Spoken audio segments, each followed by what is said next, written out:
Hey guys, it's Ao here. Today we're going to be doing a speed cast that is 1.5 times speed on this 1v1 game. Now we're taking a look at MeowCat'sMeow versus BlackMelon. Let's jump in here. Game started. Alright, so we got MeowCatMeow spawned as our red Cortex player at the bottom left-hand position here. 38 OS, but plays pretty darn good.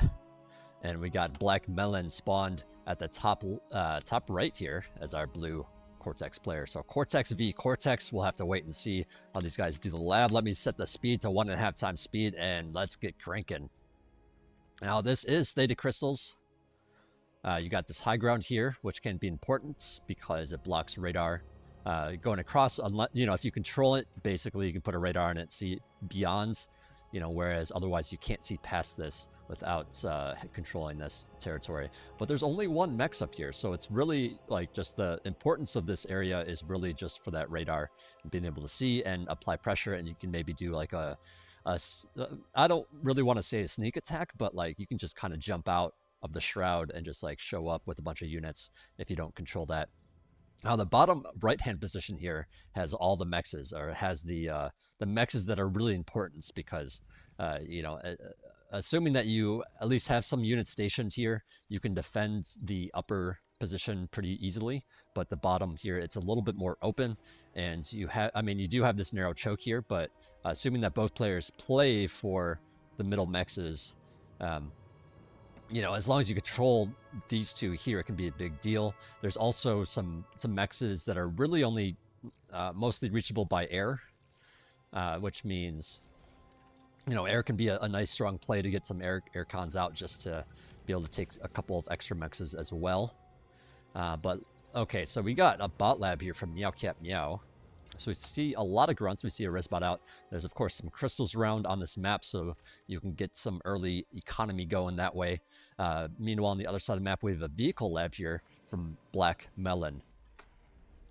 So no crystal, he's not going to be going for the crystals. It's not really as worth it to just have a constructor do it, because they don't really have a strong enough build power to eat the crystals in a meaningful amount of time compared to their cost.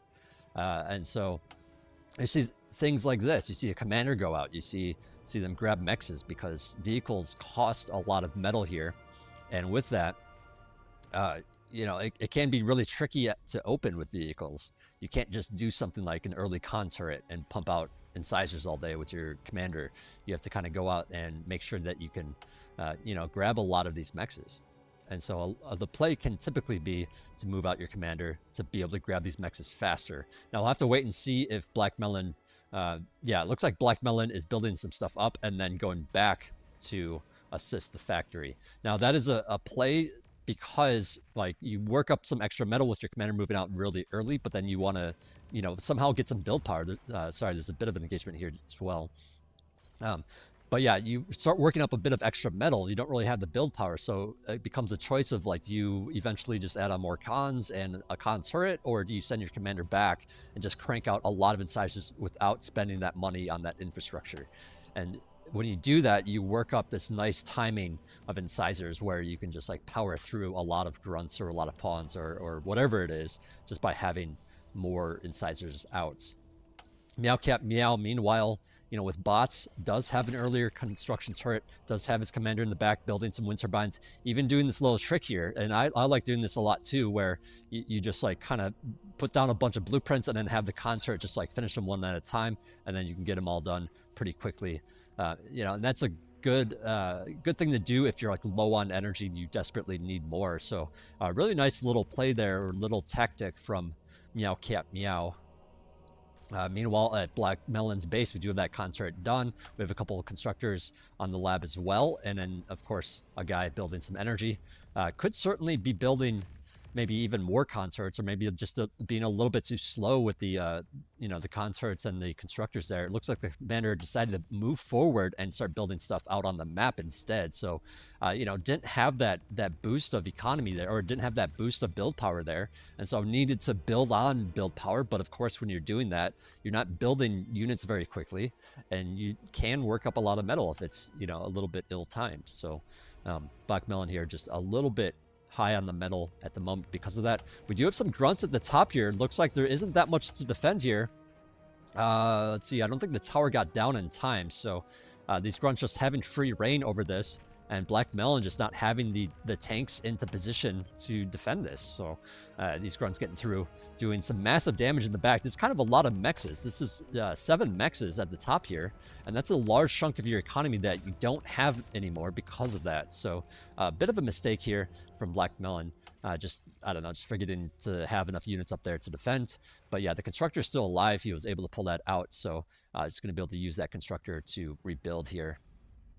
I would even send, yeah, a second constructor up here to help rebuild as well. And yeah, just making sure that your economy is in good order. I mean, we got a big lead here from MeowCatMeow, primarily because of the destruction of those mexes. And we'll have to just wait and see how MeowCatMeow decides to play this out moving forward here. Add on a couple of advanced solars here. This is a nice call, like you worked up enough winds, but then wind starts dipping down, but then, you know, you just add on a couple of advanced solars to help mitigate the low winds there. That is one choice to do something like advanced solars on this kind of map where the wind isn't crazy high. The other thing that you could do instead is just have a lot of energy storages and just try to wait out that wind. And try to have enough storage where you have enough saved up for those situations. A couple of incisors coming in here, gonna take out the con. A couple of sneak through, but yeah, these grunts are deciding to move forward. So it looks like MeowCatMeow gonna be defending this with the guys he already has in the back here. Unfortunately, sending them a little bit out of position here. These grunts are actually moving out of position as well. So no defense here. The incisors still alive. Yeah, okay. He sends them back. And yeah, he's going to lose a couple of extra mexes because of that, though. Meanwhile, those grunts moving forward. Looks like there's a self-D on that incisor in the back. But yeah, these grunts are certainly, you know, going to be applying a lot of pressure at the top location, and it looks like he found a window of opportunity where BlackMelon's incisors are out of position. The grunts are going to move forward through this pass once again and take out a lot of mexes, but the incisors trying to come back up here, but there is the hill to worry about. Just now catching up, but yeah, the grunts are going to be able to do some work over there. Meanwhile, at the bottom left-hand position, or sorry, bottom right-hand position, we do have BlackMelon with his commander building LLTs, building up those mexes in the middle. So this can be a good way to just recoup some of that damage, just having more income in general than your opponents. But MeowCatMeow has done an exceptionally good job of just like making sure that he's grabbing all these mexes over here. And just, you know, keeping expanding, you know, and he might want to force BlackMelon out of this position, or he could potentially go into that airplay I was talking about. Actually, he's just putting it down now. Maybe he realizes he can't afford to just let BlackMelon have this territory, so instead decides, you know, I'm going to go for those high ground mexes, and, you know, recoup the cost that way, or, what am I trying to say here? And I guess stay even with BlackMelon by having some of those extra mexes in hard to reach places. But yeah, so far it looks like MeowCatMeow controls the hill here. So he's able to do these like raids down this avenue. Like, you know, he can station units, or I should say he can station units here, send them around, and then have a main fighting force to contend with the army. So you're kind of like pinning the army with one force and then having another raid force still able to get through and do some damage. So I think in this case, though, BlackMelon just maybe not paying the most attention, not seeing these grunts come through. But there are plenty of LTs. There's the exploiters, so they get taken out pretty easily. Meanwhile, at the bottom position here, we have some more attacking going on from MeowCatMeow. And yeah, BlackMelon lost the mechs, but, you know, not the biggest of deals. He has a constructor right there. He can just rebuild it.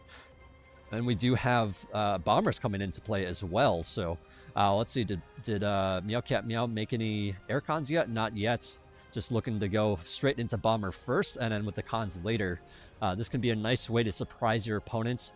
You know, if you send your cons out to go grab those mexes, it might tip your opponent off to the fact that you have air, and then they can have enough defense to you know, deal with it. So, you know, it's just something to think about. Like, do you prioritize the bombing or do you prioritize the mexes? You know, because, you know, doing one first then the other can certainly pay off in different situations. But anyways, meanwhile, we have BlackMelon going into T2 here, already building a fusion, already has 3 mexes upgraded.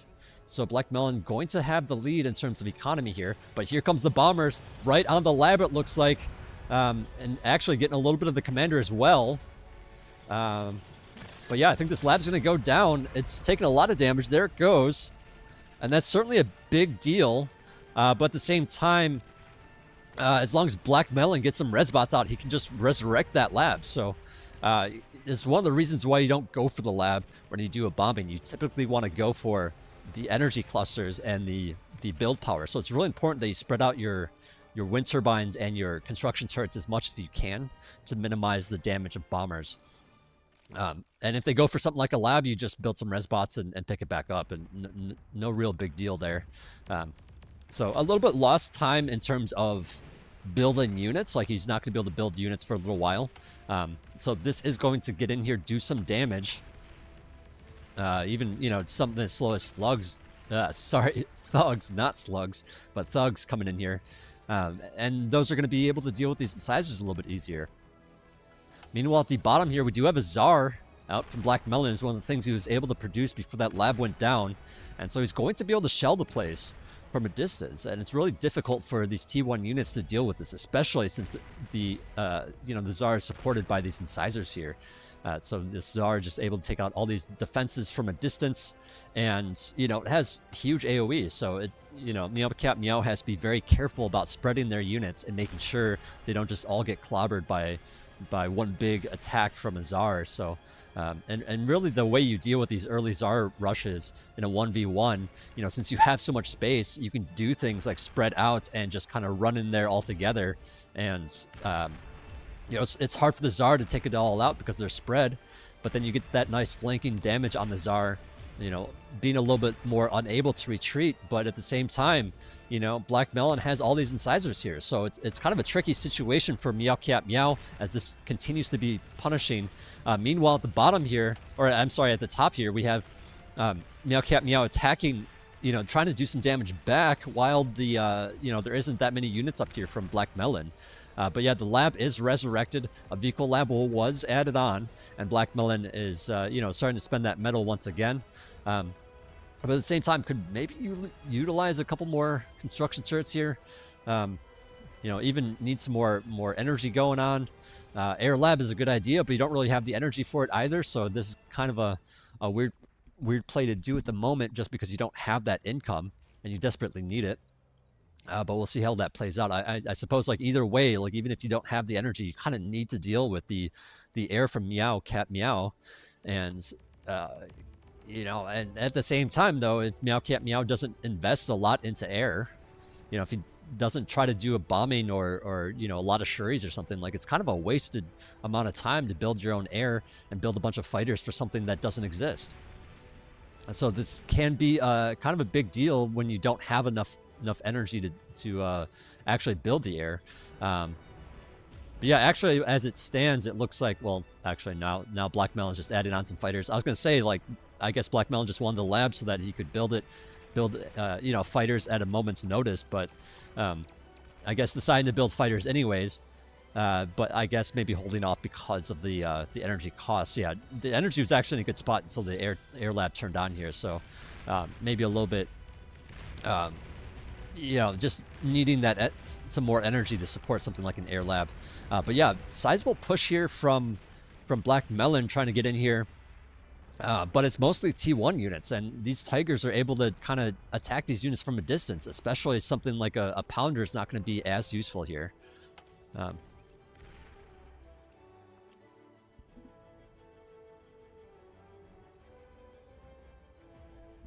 It's like a bunch of converters here for MeowCatMeow, trying to just utilize all the metal or all the energy that they have. But yeah, that attack, it looks like it's going to commence a little bit more over here, but at the same time, yeah, the Tsar here is going to shut this down completely. So I think this is just going to be wasted units. And in some sense, it's almost like these units maybe should have just been reclaimed by these resbots or something, just because, like, if you know that Tsar's there, it's just going to take out all your stuff. So it's kind of a tricky thing. But yeah, there's actually a pretty sizable ball of units down here from BlackMelon, and a lot of banishers. Even having those incisors still alive supporting this with that Tsar, I think this is going to be really tricky for MeowCatMeow to deal with this. You know, banishers able to hit stuff from a distance like that.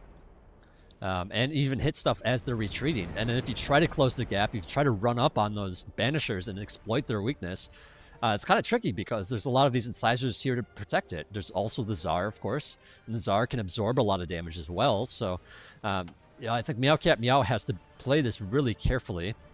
And there is a radar bot with this, or a radar vehicle and jammer with this as well. So it's tricky to know where this stuff is. It's tricky because you can't really just run up there with a D-gun because the commander cloaked will be spotted by the radar.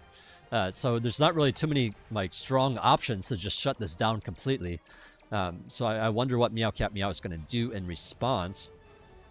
Yeah, it's just a tricky composition to deal with. I mean, for now, yeah, I mean, MeowCatMeow is doing a nice job kind of keeping this back, but at the same time, kind of losing quite a few units, or quite a few, you know, metal in those units to the Tsar, or to the, sorry, to the banishers. So, yeah, MeowCatMeow is still got to be careful about it, but at the very least, keeping it back away from his base for now. We do have a T3 transition. I almost missed it. There's a whole bunch of Shivas here. And there's some mines here as well. Yeah, I know I missed some of the skirmishing up here. There might have been some mines that went off on units and stuff like that. But look at these Shivas. Let's go to MeowCatMeow's player view here, because this is very important. Okay, so you do see some dots walking into the water.